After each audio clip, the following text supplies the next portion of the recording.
it's really easy to miss what's going on around you because you're just too busy chasing a dollar or too busy being stuck in the rat race. I was stuck in the rat race, you know what? And one day I woke up and I said, yeah, but you know what? If I win the rat race, I'm still a rat. All right, y'all, we're in the back food forest. What we're gonna be talking about today is another bank collapse.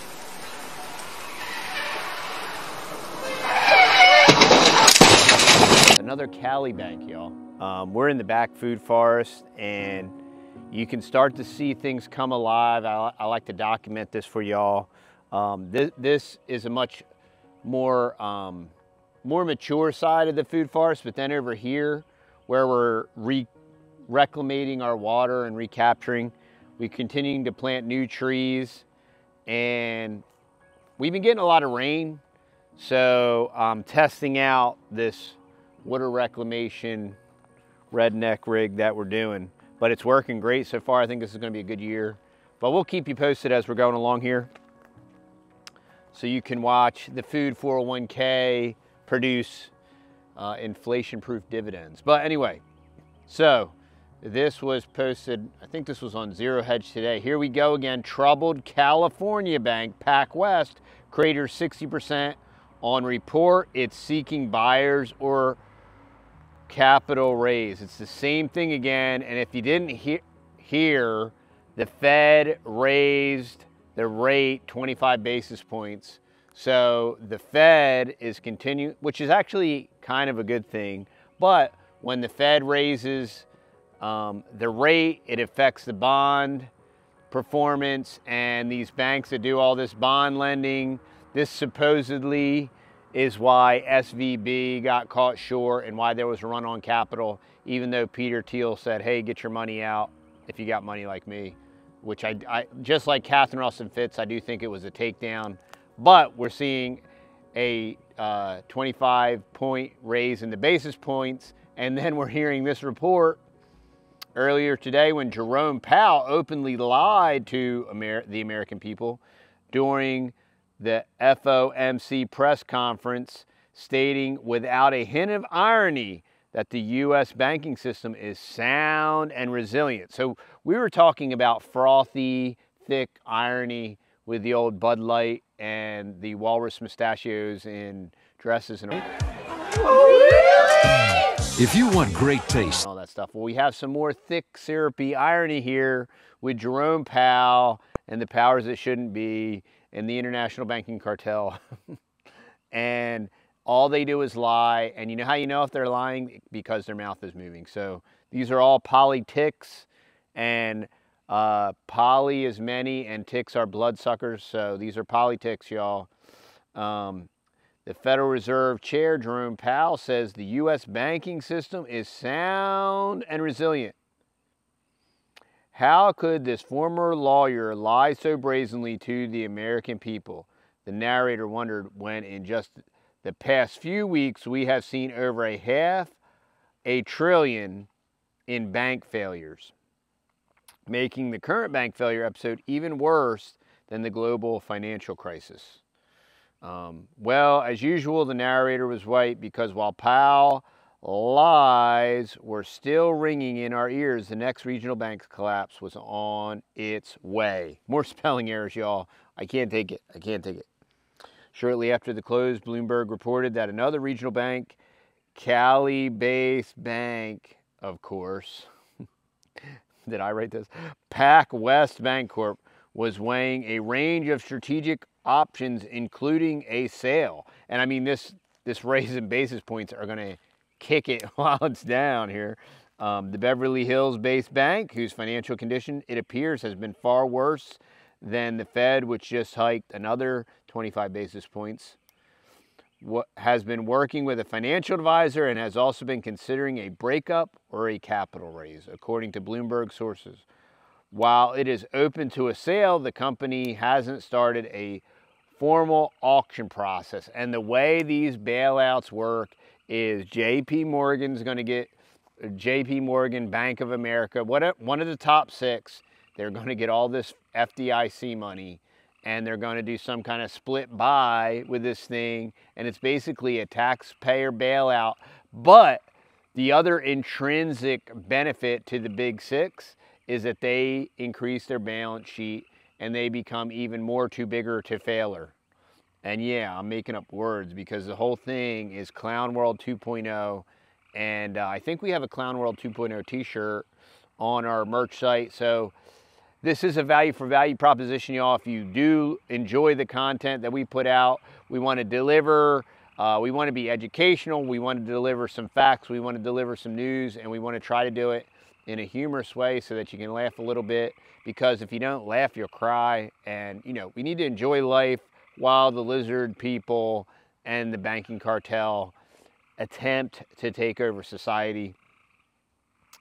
According to the report, an outright sale has been hindered because there aren't many potential buyers interested in the entire bank. They want to cherry pick off the good stuff and leave the trash and leave the, you know, they'll bail it. Maybe one of these times they're going to pull some bail-in maneuvers, y'all. It's just, they've been flashing their gang signs on the bail-in and they keep talking about it. They haven't done it yet, but when one of the big six is not favorable of this whole thing, not to mention, this is just a systematic takedown of this bank system, how this is like systematically falling for, relatively speaking, no reason. Now we know inflation, and we know the Fed raising the rate, and we know that it's not as great as the Biden regime keeps making out this economy.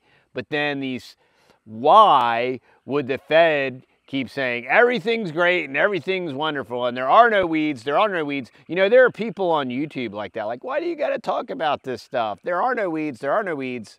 You know, you're like Jerome Powell, right? And the lying talking head. I mean, we talk about this stuff. We said, hey, get your money in smaller regional banks. I'm in constant communication with our local banks, and so far, according to their balance sheets and cash flows, money's flowing in. So I'm not saying that that's the other thing. Everything is always in flux, y'all. Nothing is like, what do we do? Make us a list and blah, blah, blah. You know, you got to educate yourself. You got to, when it comes to, you know, if you spend 80% of your day trying to provide for your family and make money to pay your bills and to invest in the future and leave a legacy, it makes sense to pay attention to that stuff, right?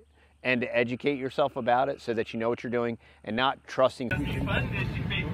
Excited to get to New York City. You know, I got all my masks on. I got my McDonald's. It's all about health. Even though it's not required, I follow the rules. I love Dr. Fauci. Some fake dopey financial advisor. I mean, I work for those dopes, and they can have CFP, CHLU, CRPC, and all these other alphabets after the name, and a lot of those guys are financial idiots. I know several, and they're just not, all they're about is increasing their commission and maximizing their commission, and it's ridiculous, and it should actually be illegal. But anyway, I don't want to go around a rabbit trail. But so apparently, a potential buyer would also have to potentially book a big loss, marking down some of its loans. The people said on Tuesday, PacWest tumbled 28% as investors retreated from regional bank stocks following J.P. Morgan's deal on Monday for the failed First Republic Bank, a transaction which did nothing to ease concern about regional bank viability, which was to be perfectly expected since today's rate hike would only make the regional bank deposit run even bigger, something that is obvious to everyone except the Fed. And sure enough, following the Bloomberg report, PacWest, which had $28 billion in deposits at last check, far less as of this moment, and $44 billion in assets, saw its stock plunge more than 60% after hours. Bear in mind that just a week ago, PacWest shares surged 17% after the mid-sized lender said deposits stabilized toward the end of March and rose in April. And this is more financial, fiscal chicanery, how they manipulate And you're going to find out with this surge that the people in the know like ditch their stock. This stuff always happens every time. And all this is why I don't play in the stocks and in the bonds, because I have no desire to be in stocks. I have no desire to be in bonds, because it is a place of bondage, and I'm just not interested.